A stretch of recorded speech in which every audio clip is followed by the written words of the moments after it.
great humility and appreciation, and with a great sense that they belong to my ancestors, especially the women in my family. Thank you.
First name's Doni, last name's Glover, in it to win it for the long haul, baby. Let me just take a moment and say thank you, Lord, for another day.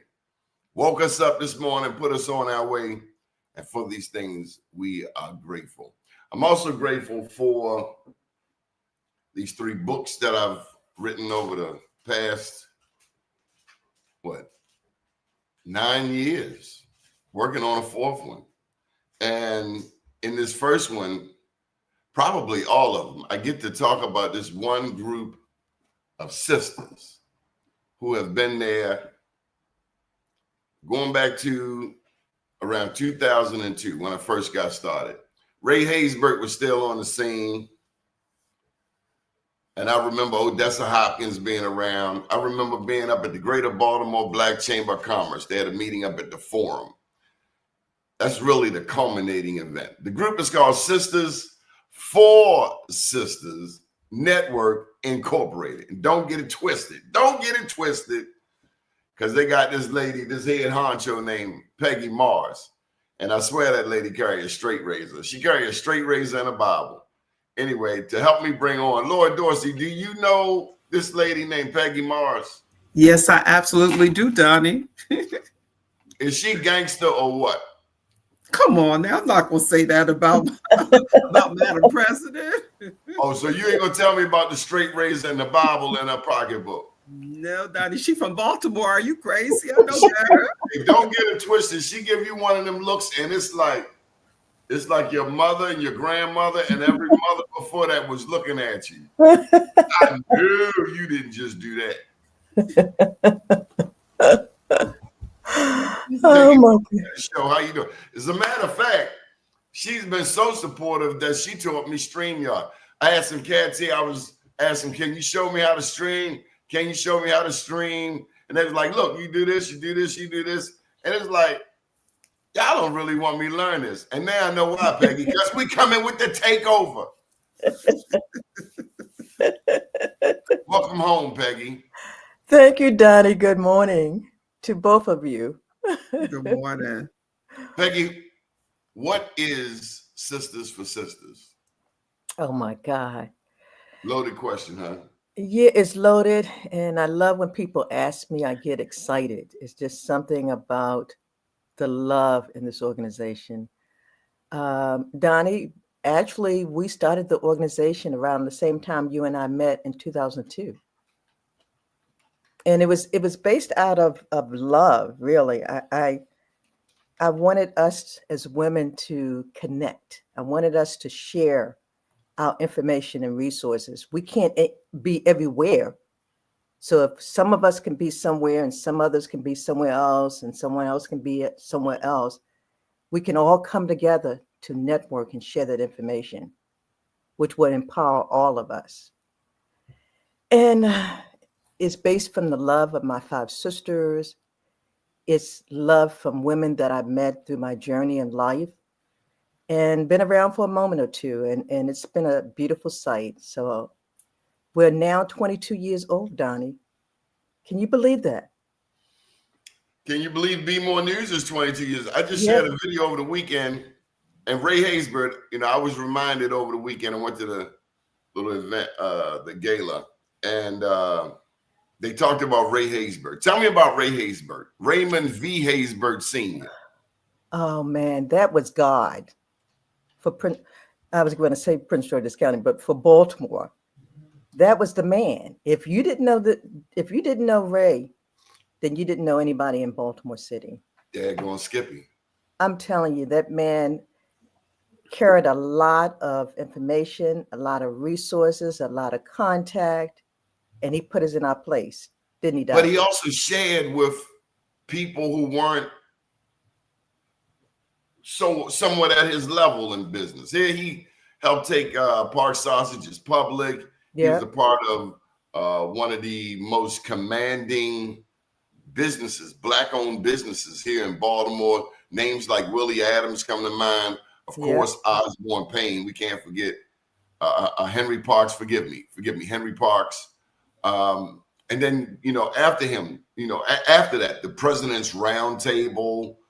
He even created the Entrepreneurship School. Just a giver. He was strictly a giver. And that's what made us proud to be part of Baltimore, to have him in the midst. And I remember, I have that picture today of you, my cousin Audrey, and myself with Ray. I still have that picture today. You have to let me see that. Now, Audrey, for some reason, why do I associate that with Atlanta? Audrey is currently in Atlanta. She was one of the 4 of us. So if you talk about Sisters4Sisters Network, it was based on 4 women coming together. And we wanted to start our own business.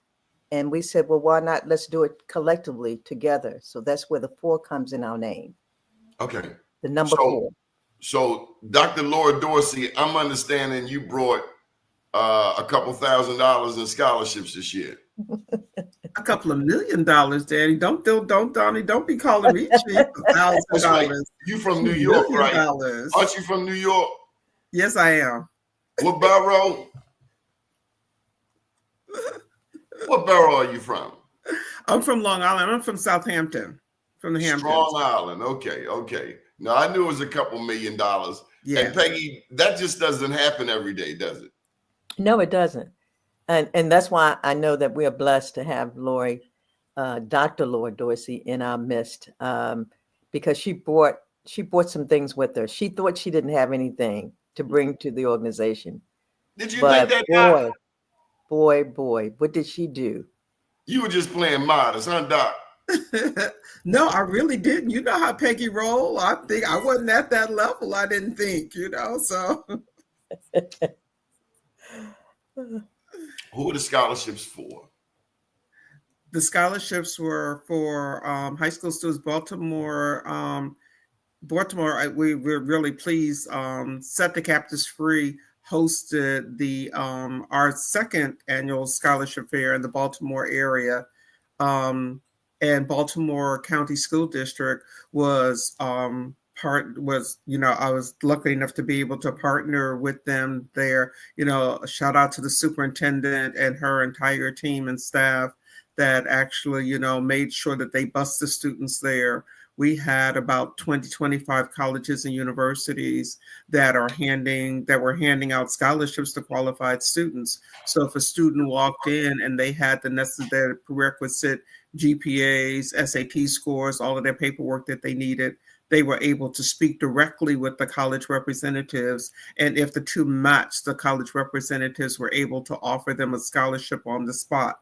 So we ended up having over 300 and about 20 some odd students, and the colleges facilitated about $16.4 million in scholarship offers to those students. Dr. Laura Dorsey, I want to get specific here for a second. I'm troubled when I hear people saying not everybody's made for college. I think more people are made for college than we are sometimes willing to accept. I know there are students out there that struggle with reading, with writing, with math. I understand that they're not teaching cursive in high school, but I've seen cats ride one-handed up Pennsylvania Avenue, popping a wheelie, turned around backwards through traffic and never hit anything. And you're going to tell me that that brilliant mind can't sit on a college campus. Do you buy that? Okay, first, Donnie, the real issue is that there are multiple careers that don't require a college education. Do you know that when you fly all around every day, your airline pilot that flies you around does not require them to have a college education? The air traffic controller that lands the plane or whatever doesn't require a college education. You could be making $100,000 a year as an air traffic controller just by training. So there are plenty of careers. In fact, at the event, we had the sheriff's department there, the police department there, the fire department there. There are plenty of careers. Electricians are making $50,000, $60,000 a year after an internship. So don't get it twisted, because then people that are, like you said, that are riding around don't necessarily have to go to college for 4 years to be successful. Okay, but answer the question though. Do you buy it that so many of us are not capable, are not college capable?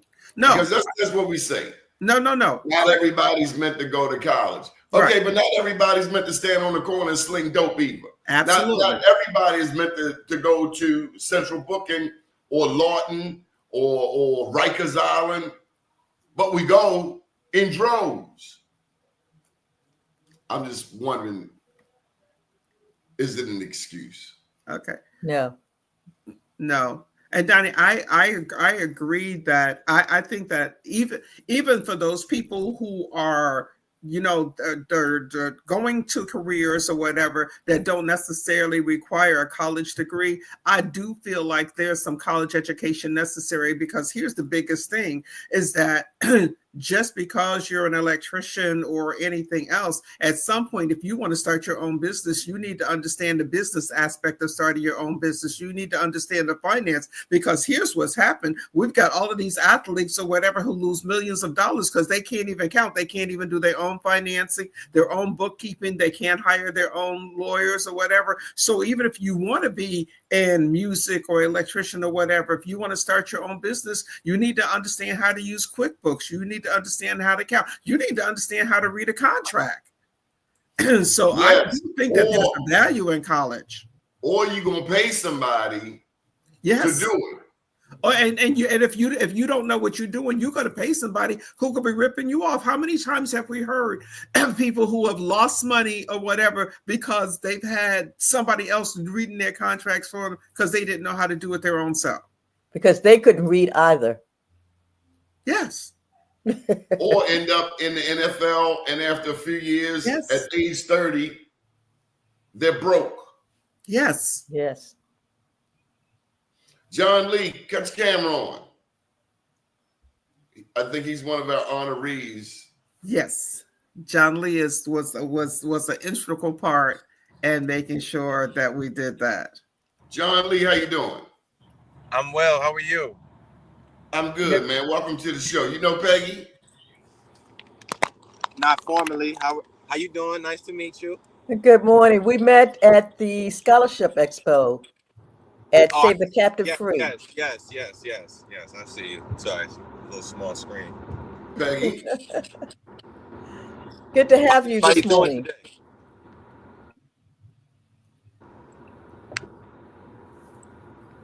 Peggy, you want to proceed? No, I was just saying good to have him with us this morning. Yes, ma'am. Forgive me, I'm in commute. I had an emergency situation. I own a mental health agency, so crisis, they have no plan when they can occur. So I'm headed into the city to help a family right now. So beautiful. But Laura, take a moment and introduce John.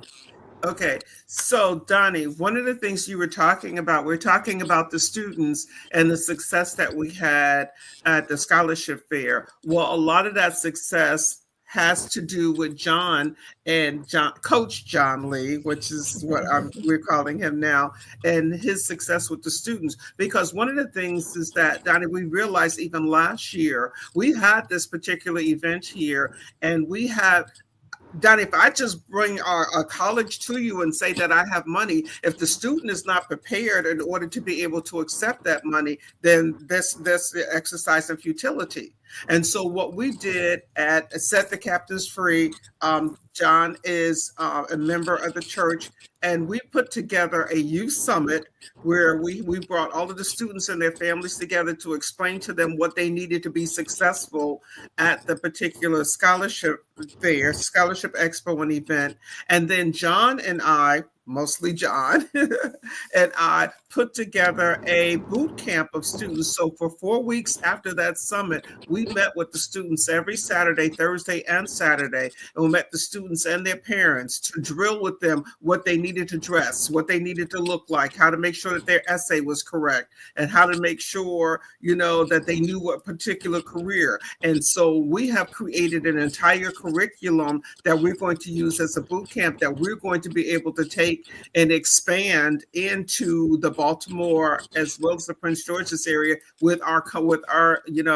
organization that's a national organization, because we know that a better prepared student is a student that's more successful and more inclined to be able to get more scholarship offers and whatever. And here at the end of the day, we know that a student who stands there and says, I can get a scholarship offer, has that much more confidence to be successful and not be on the corner or doing whatever it is that you said that they could be doing.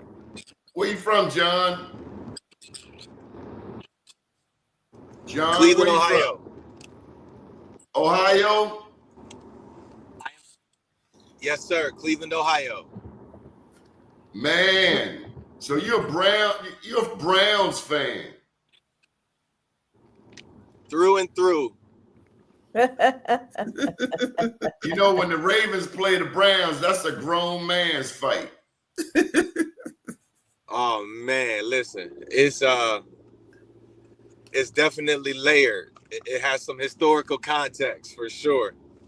Yeah, that's a grown man's fight. What is your perspective on today's youth?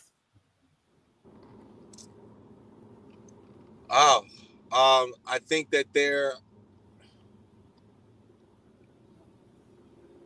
that's a great question, because it's like on one hand, they're way more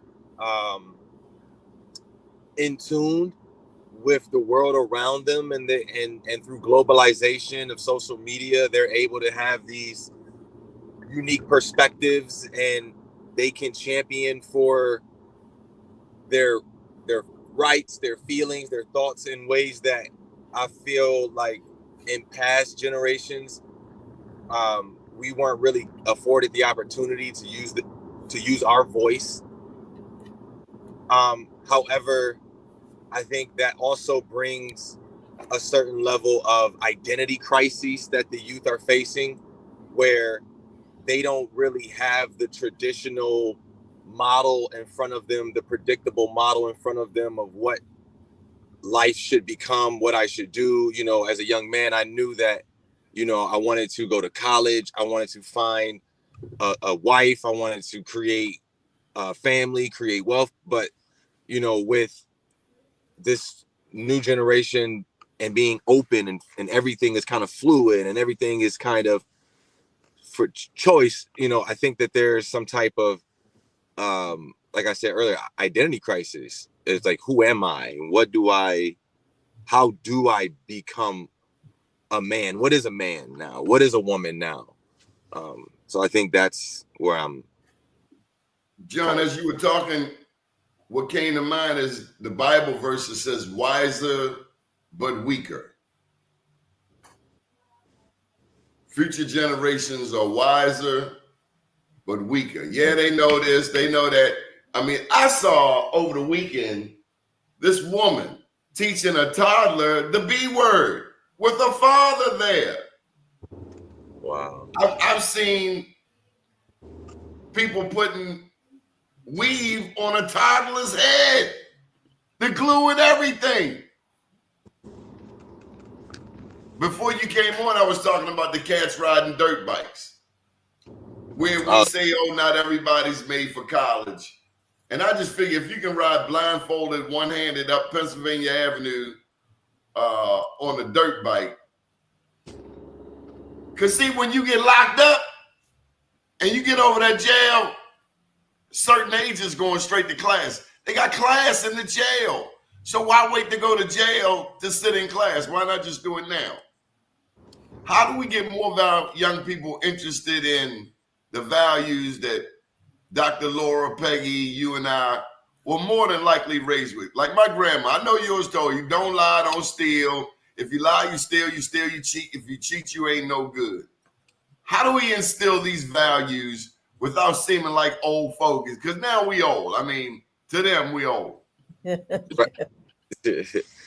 Right. And I think, you know, even though we are in a time where the gap between generations have increased because of, like I say, social media, post-pandemic society, all of these different factors, I still think that the one-to-one relationship is still the most powerful medium through which you can drive change. And if you can reach out and touch one, Dr. Dorsey used to always say at our boot camps, you know, if just one person shows up, that's enough, because that's what we are here for. And we would always have just one more than we had for the prior time. It's amazing how God just kept increasing. And, you know, that's what it was about. And then when you build those relationships, being authentically you and allowing them to see who you are as a person that has been afforded an opportunity to go to and through college, and just speak about the benefits. Once that relationship is there, once you meet them where they are, you know, being an educator, you have to know your students. You spend like the first couple weeks, if not the first 6 weeks of the school year, building relationships before you try to implement any type of teaching and learning, because the floor is that. So tell me about the role of today's church, John. The role of today's church in relation to the advancement of our youth. Yes, sir. I mean, I think the church is one of the, you know, the church reminds me of public libraries nowadays, in the sense of they have so much knowledge, a wealth of knowledge, all of these books, but then you'll find almost them empty nowadays, and you'll find more, at least downtown on Cathedral Street at the library down there, a lot of unhoused individuals camping out in the libraries. And to me, if you just spend 3 months in opening those books around you, you probably would discover so many things to get you out of the situation that you're in, but you're sleeping around the books. And a lot of the church nowadays, I feel like, is sleeping around our youth and not really engaging with them. And they have all of this knowledge, they hold all of this information. However, again, we don't, you know, we FaceTime now, we text now, we created so many barriers between us creating those relationships that the church can't be as effective as they once were. You know, like, let's say in the 60s, definitely in the 60s and the 70s, well, in the 60s and the 50s, and the civil rights, and being being more than just a place of worship, but being a place of knowledge, a place of refuge, a place of leadership development. I mean, you know, it's that also is a missed opportunity. You know, and I'm not trying to condemn the church at all. The church is a wonderful place, and you know, I love the Lord. Hey, John, I was told church starts when you leave them four walls. The church, your church life begins when you leave the four walls of the church. That's real. If you don't take that message out into the streets, then we're less like Jesus. Help me out, Lord Dorsey. You got to go out into the world. You got to take this mission out to the young people. And Donnie, that's exactly what Coach Lee has done. We sat down and had lunch, and he talked to me about the vision, and he said, he said the same thing to me at 70 that we were asked a 20-year-old, where do you see yourself in 5 years? And I said to him, I'm old in 5 years, at 70, I'm going to be 75. What I want to leave is a legacy. What I want to leave as a legacy is a group of students who are behind me, whose lives that we have changed. And once he saw that, him as a younger person said, okay, fine, we can help build the legacy. So Peg and I know that we're here and we've been successful, but it's our responsibility to pay it forward. And my responsibility to pay it forward. I'm looking at Coach John Lee, who is meeting these kids at this social media arena where I may not necessarily be at. He can speak that language where I necessarily cannot speak it at 70. I have no desire to be an Instagram, TikTok aficionado. But I do know that if we're going to reach those students, I need somebody who does. Tell them. Us, we can be successful. Okay, Coach, any advice on dealing with our young men? With our young men, good morning. Good morning. Yes, you're a mental health expert. What is it our young men need? Because mentally, suicide is in their face. In our day, and I'm almost 60. You look like you're almost 25, 30. But in my day, you're supposed to laugh, John. In my day, marijuana, Old English, Colt 45, Bacardi rum. But nowadays, our young people dealing with Percocets. They're dealing with fentanyl. They're dealing with crystal meth. Any thoughts on engaging our young men? Because the lure of the streets is stronger than ever. Yeah. And with this latest thing with hip hop and entertainment, all in the news, seemingly disaffecting so many rappers. So many of our young men want to be rappers.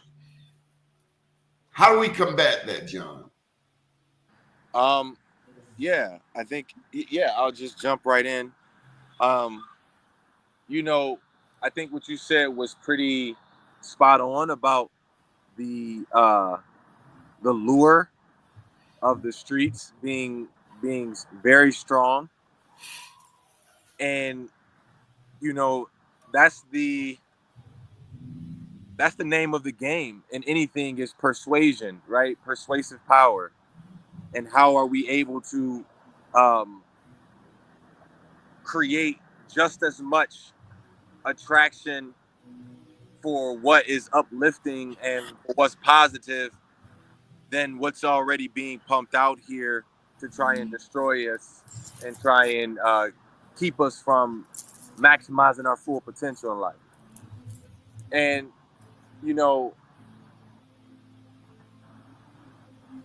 this is the problem, not the problem, but this is my theory about mega churches and why they struggle. When you get too big, you lose the common touch and you lose that ability to, again, build the relationship.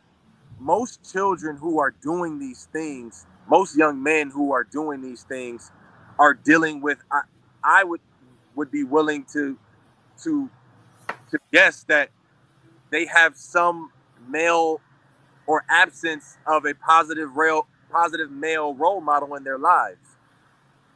And truly, mentoring to me is the only way to help walk somebody down a continuum of change. Because like you said, it's too attractive. I mean, sugar is an addictive substance, and when you first get sugar, it feels good, but continual use of it, once you know the detriments about it, you start to kind of manage it in a different way. But that's only when you're ready to be susceptible and open to that knowledge and understanding. If you're not there, then it doesn't matter, because a lot of our youth walk past signs that read, do the right thing, don't do this, don't do that. It's not like it's not available to them. It's not that it's not in their wheelhouse or even available, in their environment. It's just, again, nobody is holding them accountable, which is the power of a mentor. And there's so many adults out here that can create those relationships, but that takes time and resources and things like that. John, I'm gonna pull the kid gloves off. We grew up in a generation where we saw bumper stickers that said, "You took prayer out of the schools, now the penitentiary is filled." We grew up in an era where they had commercials that came on 11 o'clock. It's 11 o'clock. It's 10 o'clock. Do you know where your children are? Today, if you see a young person, I was at the Royal Farm, saw two kids, 10, 11 years old, 11 o'clock at night, asking this grown woman, "Can you take us home?" Obviously, it was a stick-up move. But if you say something to somebody's child in this day and era, don't say nothing to my child, not my child, when your child was the ringleader. So in our day, one last thing. Now, I really never got hit with a switch, but I did get my ass torn up once or twice. But I'm just saying, corporal punishment. You spank your child, and they like, "Oh, I'm gonna call the police." Call the police on Lily Glover. Call them. I dare you. It will rock your world. You ain't seen a terrorist. You think Osama bin Laden was the goods? Lily Glover, and your shit would be sitting at the front door. Hey, there you go. And she had another rule, and because we got some softy parents now. She said at 18, I'd have said it on the show before. She told me I was in the 9th grade. At 18, you up and out of here. College, military work, but you getting up out of here. You're not laying around here all day. Help me out, John. Is that too hard? Or you being too hard on the kids? I definitely think that there's no one. I think at the end of the day, I always turn to the Bible as my source, and the Bible says, "Spare the rod, spoil the child." It's Damn right. It's very clear, and the Bible has not led me wrong yet. I'm not an A-level Christian. I'm not operating at a B+. I'm probably about a B-, C+ Christian on my walk. But I do know that, principles and teachings matter, and it's tough, man. That's why stuff like this is so important, because we have to be able to get the message out there, because there's so many things that are trying to push against us. Schools are so important. That's why what Dr. Dorsey is doing with coming into the schools and trying to create programming to kind of change the mindsets of folks, which is the hardest thing to do, is to change the mind of somebody. John, we got 70% single mother households. How difficult is it, your job as a male mentor? 70%, Jesus. Interestingly, the recidivism rate in the Black community for incarceration is 70% also. Did you know that America represents 5% of the world's population, but we have 25% of the incarcerated people? 38% of them are Black men. Black women are the fastest growing demographic. And sadly, amidst all of this, we're losing an entire generation. We got 3 generations locked up: grandfather, father, grandson, grandmother, mother, granddaughter. Women too. They locking us up like it's going out of style. I took my own son on the college campus recently, and he's like, "I should be here." You damn right you should be here.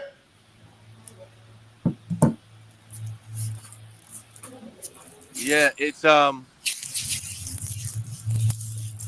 it's tough, and that's why I value um, Black men so much that want to be volunteers, that want to be dream coaches, because there's a premium on them. At the end of the day, you know, we need more representation. Um, we need more. Uh, we need these AAU coaches, because I bet you 70% of single mothers, like you say, 70% of single mothers are household. I bet you about half of those mothers take their children to some sports, to something. We're very big in sports, and a lot of the coaches, you know, I'm challenging them to do more than just teaching how to dribble and how to throw a ball. You need to have more opportunities about development and about character and about what integrity looks like. You know, it's just, they're there. The opportunities are there. We just need to seize them. Dr. Dorsey, these scholarships, what are the young people, what professions, what careers are becoming more popular in 2024? And I wanted to tell you, you're a young girl. My childhood neighbor was 105 and he drove every day. So life don't start till you're 70 anyway. Okay. All right. Just getting All right. started. Thanks for telling us. You're just getting started. Okay. Donnie, the thing is that the professions are running the entire gambit. We have a lot of people who are into technology now. Even a lot of young women. STEM is a big thing, and so we'll have like a lot of people they're looking at being engineers.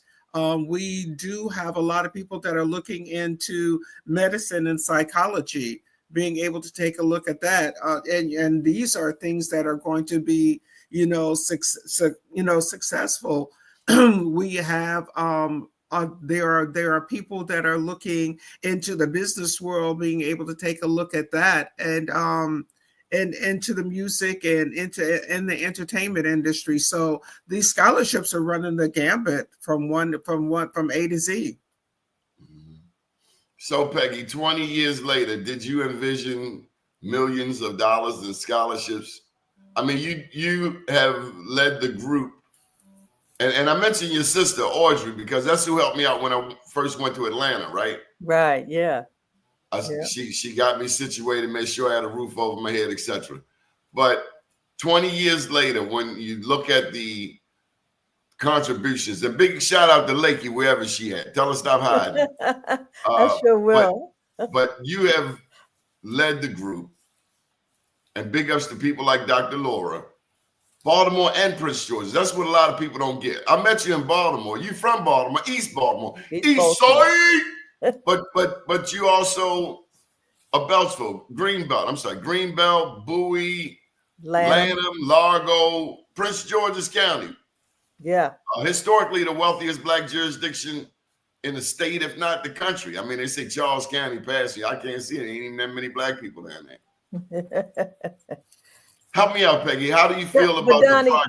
Donnie, you brought up a point, and we talk about scholarships today opposed to, I tell you, when I was at Morgan State, I received a $250 scholarship, senatorial scholarship, and I thought I was in heaven.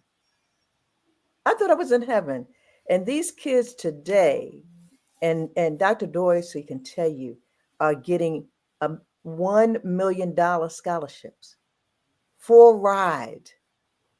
Okay, and I'm like saying, Peggy, look, are they grateful? Yes, they are. I can tell it. They have this glow that let us know that because you don't play with ungrateful children, do you? No, we don't have time for that. Go around Peggy acting ungrateful. Go around Peggy acting entitled. Oh, let me tell you, these kids are very appreciative. And you know what makes it so nice is to see the parents come out and support their kids. Well, it's supposed to. Oh, Donnie, you have a lot that don't get it. They don't understand what is out there. So they are ungrateful. Yes. Ignorant. They just don't know any. They don't know any better. That's ignorant. They don't know any better. Hey, John, we need some mental health therapy. Any advice for parents these days? Read a book. No. Yeah, how many of us have books? How big is your library? That's a sapiosexual question. Yes. How many of us have books? We got CDs, DVDs, old 8-tracks and cassettes. How many books? And It's funny you say that. I remember Dr. Frazier mentioned one day, he came to my house and he walked by and he saw the library that my husband had built of all the books that he had written. And he says, that tells you what that individual mindset is. When you can determine the number of books that are in that person's space, who they really are. How big is your library? How big is your library? Whew. That's a beautiful thing, Donnie. So how many of us have a library? If you got more tennis shoes than you got books, there's a problem. There's a problem. Yeah. There's a problem. Come on, John. Any advice for the parents? I mean, I definitely would say it starts with how are you healing? How are you loving yourself? How are you forgiving yourself? How are you giving yourself grace? A lot of the most effective parenting happens when the parent themselves don't feel the need to transfer stress or anxiety or problems, issues, their dramas onto the children. I find that a lot of people who take the time to lock the door, don't let the kids come in, put on some headphones, and just, spend 3-4 minutes to themselves, calm themselves, have a cup of coffee before they go and try to be a parent. They can kind of not allow certain things to bother them as much and allow their children to be children, which will create more peace in the home. A lot of times we ask our child to, a lot of times we ask our children to be silent, and there's no reason we want them to be silent just because we want them to be silent. But that's because we're stressed out and noise feels like it's hard to manage. It's hard to manage being in control. So I would say self-love. If 70% of households are ran by single women, and that means that there are a lot of women out here that don't have nobody to tap out, that don't know how to share the load with, that don't have nobody to balance out discipline, right? Usually one parent is tough and the other parent can kind of soft. Or one parent is soft, the other parent's kind of tough. They can kind of balance out. But when you're by yourself, you don't have that. So you have to be very mindful about how you're replenishing yourself and restoring yourself, because dealing with crises and raising a child is difficult. And if your mind is not you can hop on us right here. They're on the interview. If your mind is not centered and grounded, then a lot of the things you want to avoid with your child, you will be bringing on to your child. Anger and hostility and poor communication. So, and I get it. It's tough. I'm working 12 hours or I'm not working. I'm looking for a job. Ain't nobody trying to hire me. I got, bills. I'm behind in rent. I don't have no money and all that stuff. But with all that's being said, it is well within your control to do deep breathing, right? To inhale for 4 seconds, hold for 4 seconds, and then breathe out of your mouth for 4 seconds. And doing that for 4 to 5 cycles. And that calms down your parasympathetic nervous system, which allows you to kind of think. It allows you to to be able to make good choices. Yeah, because, you know, we got to left foot, right foot this thing. It's not at every level. It's not easy. So, John, I understand that you're one of our honorees for December the 5th. You're receiving the Joe Mann's Black Wall Street Award. I mean, Dr. Dorsey mentioned something, but you're the kind of the first person to like say something like that. So that's very John, we celebrate black entrepreneurs and professionals, as well as the people who support them regardless of race. We've honored over 2,700 individuals in 9 cities.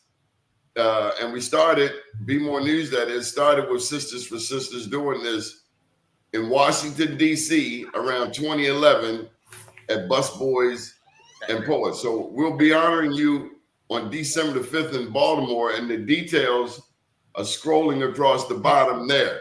Peggy, while he's reading that, I wanted to ask you, what is the significance of your husband, whom we rarely see, to Sisters4Sisters Network Incorporated?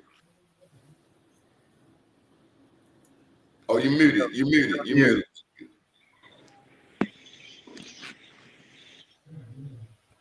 There we go. Thank you, Donnie. We had some little noise over here, so I was trying to mute it. My husband is the solid one. He doesn't have to be up front. He's got my back every time. What can I say? I just love him from the bottom of my heart. He is the one when I don't have Dr. Dorsey and I don't have Lakey, I can always count on him. He's the behind the scene partner in crime. Well, I'm asking you about him because we have so many, that's my bodyguard. We got so many single moms out here, as John was just discussing. Is marriage even viable? Is that even a part of a conversation these days? Not these days. Or have we become so individualistic? It's me, myself, and I. Dr. Lord Dorsey, what are you seeing? You know, Donnie, I think that obviously marriage is viable, and it does play an important part in what it is that children see. One of the things that I believe is that you can't be what you can't see. If you haven't seen a successful marriage, if you haven't seen a successful relationship, then how do you know how to have one, how to be one? One of the things that I say all the time is that my daughter, and we live here in the same house right now, she thought that her daddy walked water. I mean, he was like the next best thing to God, but she knew what a positive man looked like because her daddy took care of her. You know, nobody could say anything. You couldn't just tell her anything because she said, my daddy does that. My daddy buys me. My daddy does for me or whatever. So you can't say that. So if this was the level of her dad, then there's no man that's going to not meet this level. You know, and so when she finally got married and settled down, my son-in-law is so much to her like her dad. She knew what a good man was because she saw one. Mm-hmm. You know, I was she like, she also learned what a good woman is.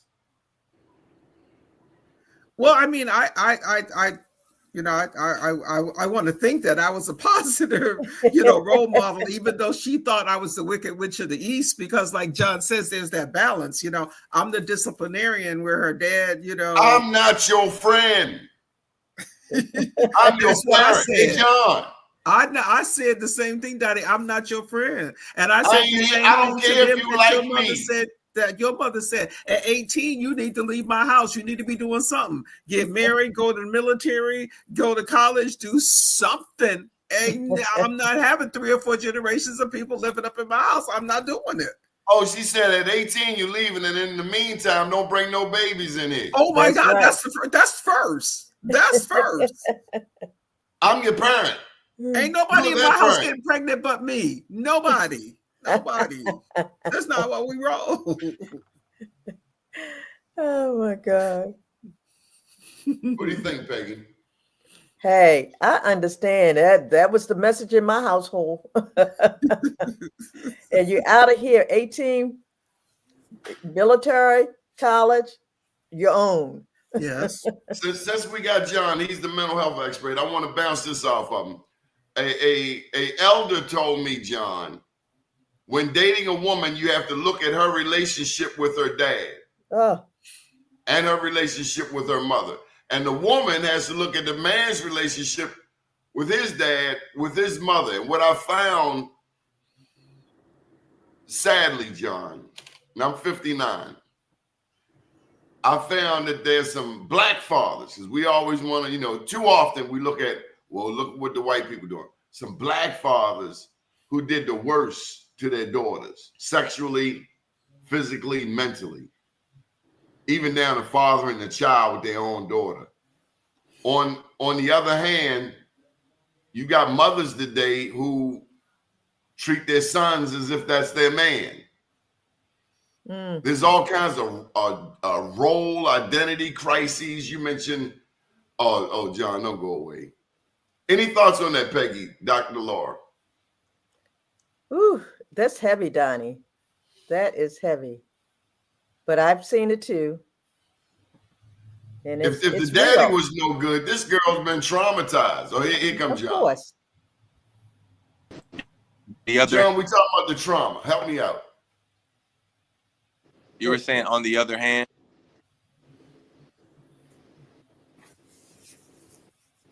Did we lose Donnie? Mm-hmm. Go ahead, John. You can take it from here. yeah. So, I mean, for one, I think that anybody who has experienced any type of inappropriate relationship, any type of adverse negative feelings, I implore you to please reach out. 988 is a hotline. You can call 911 if you feel unsafe, because it doesn't matter if they're, like you said, a father, a mother, or a stranger or a family member. Like, a child's body is important, a person's body is important, and the coercive power that a parent has over their child is definitely something that we sometimes take for granted as parents, knowingly and unknowingly, and we need to really be mindful of how much power we carry. And you know, it's an epidemic, the absence of black fathers. My father wasn't in my life. I met him when I was 19, and I've gotten to a place now where, with dating,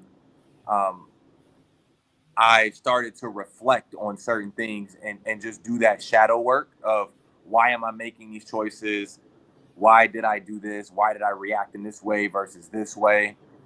And you have to reparent yourself. You have to take knowledge of what's best practices, forgive your parents, forgive what happened, and just start to reparent yourself. And that's tough work to do, but once you do it, it's so freeing on the other side. Beautiful. Forgiveness, that's a tough thing. Hey, John, I can talk about a lot of things. Forgiveness, I don't know. I don't know if Peggy can talk about forgiveness, because if she get mad at you, Negro, hey, dude, you might as well just go on break. And I ain't gonna lie, I don't Johnny, you should stop it. I don't forget. How do we forgive, John? Any thoughts, any advice on forgiving? And look, if I do forgive you, that don't give you license to do it again, because now we got a problem. Now it's a pattern. Yeah. Yes, sure. And I think that's the hard part. I think that's the work.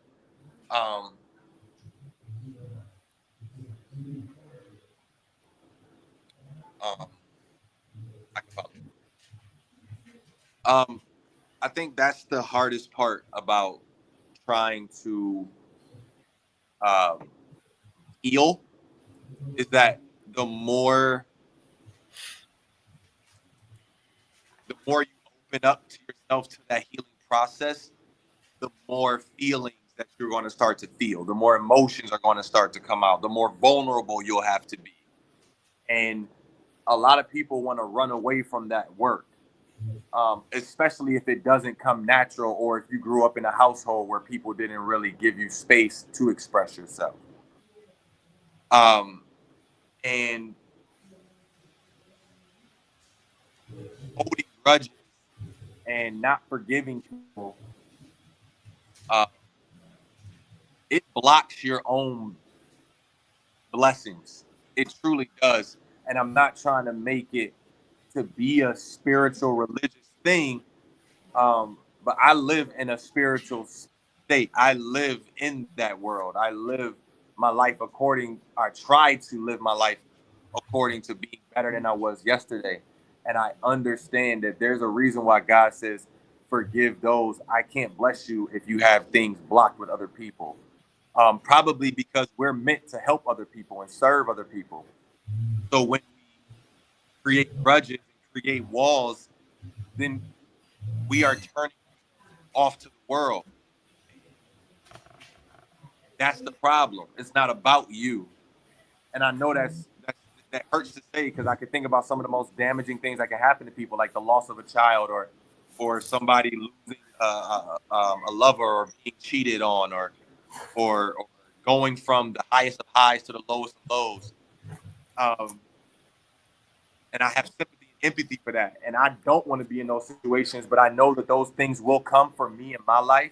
And I pray that somebody could speak to me and encourage me. And that person won't be able to do that if they got some grudge that they're holding with somebody, because their heart has turned cold. So, hurt people until they are healed. Hurt people until they are healed. Yep. Dr. Lord Dorsey, tell me about, wrap this up for me. You're the PhD. What have we accomplished here today? Well, one of the things that we accomplished is a dialogue. I noticed that in some of the posts that people who responded, online to some of the things that we were saying, we had a dialogue today, and this is where it starts, Doni. If we, like John says, if you can't talk to each other, if we can't talk to each other, how can we talk to our children? And if we can't talk to our children, how do we want to make them better? And if we can't be vulnerable, none of us are perfect, but we want to try to give our students our children the idea that we are perfect. No, we've made mistakes. Okay. And if we admit our mistakes and say that we've learned from them, and that, hey, here's the mistake I made. I don't want you to learn from that. John will tell you, when we're working with our students in the boot camp, I will tell them mistakes that I made. I will tell them that I'm not perfect. I will tell them that here, that I'm trying to get you to learn from me. And it starts with a conversation. That's what we're having today. And if the four of us can reach 4 more people, if they 4 can reach 4 more people or whatever, then the legacy that Peg and I are looking at 70 or whatever is cemented. We got this. When I this. was a child, I spake as a child. When I became a man, I put away childish things. Yes. That's right. John, Yes. I agree. We got to get that word up in us. And we really got to open that book. And we can't just talk about it. We got to be about it. Bob DeShield, who is an attorney here in Baltimore, he said a lot of us, we're caught up trying to get into rooms, the same rooms where Jesus kicked over the table, the money table. So on one hand, yes, you need money, you need these material things, but nowadays, how far are you willing to go to get it? Are you willing to kill, steal, rob? For me, myself, and I think one of the big things we lost is that communalism. You talked about the 60s, John, the coming together.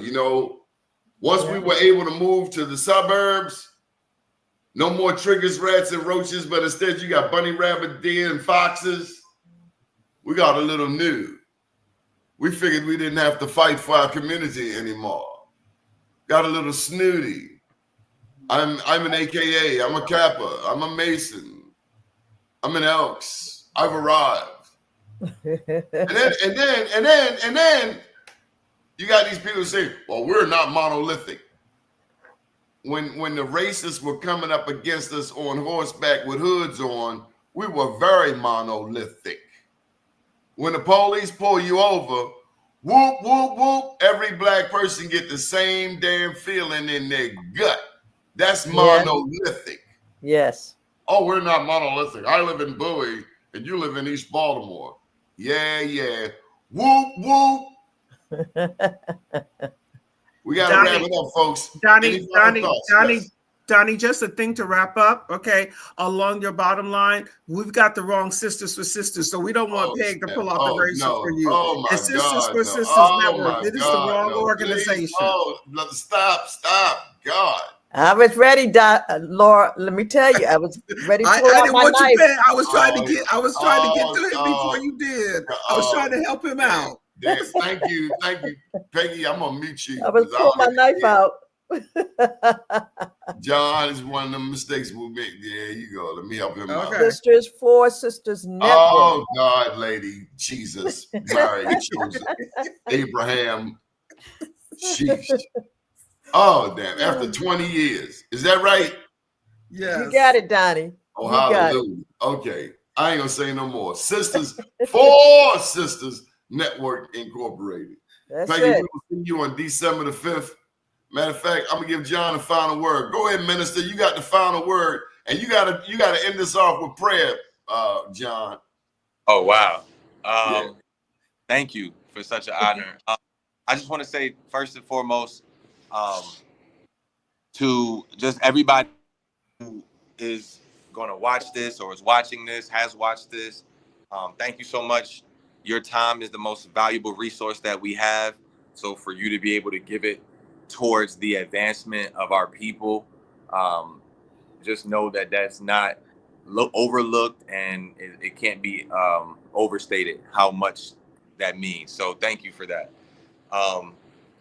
And just bow our heads, Lord. Thank you for just who you are. Thank you for being sovereign God. Thank you for being just the Lord over our lives. Lord, I ask you that everybody that can hear my voice, Lord, that you give them peace and comfort in the storm, Lord. You give them supernatural healing, Lord. You give them a strong vision, Lord. You strengthen that vision. You give it brighter colors. You give it sounds. You give it smells. Give it a texture, Lord, so that they can hold on to it as they navigate through this world that is filled with all types of tests and all types of trials, Lord.